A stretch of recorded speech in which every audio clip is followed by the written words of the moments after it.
জাতের ছেলে।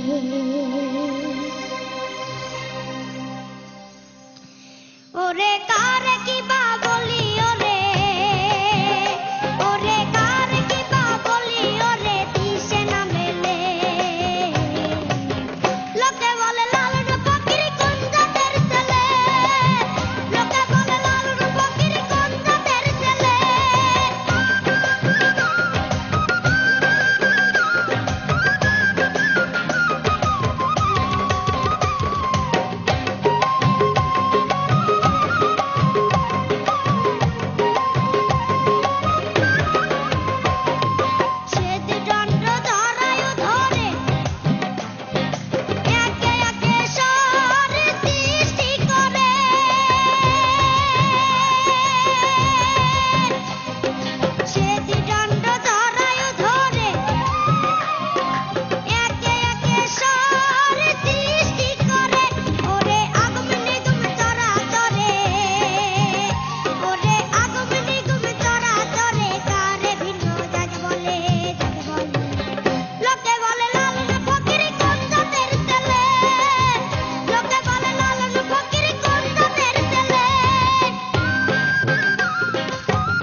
রফিক স্যার, আপনি একটু বলুন আমাদের ছোট্ট লালনের এত পাওয়ারফুল একটা পারফরমেন্স। লোকে বলে লালন ফকির কোন জাতের ছেলে, আর আমি বলি তুমি শোনা কোন জাদুর ছেলে।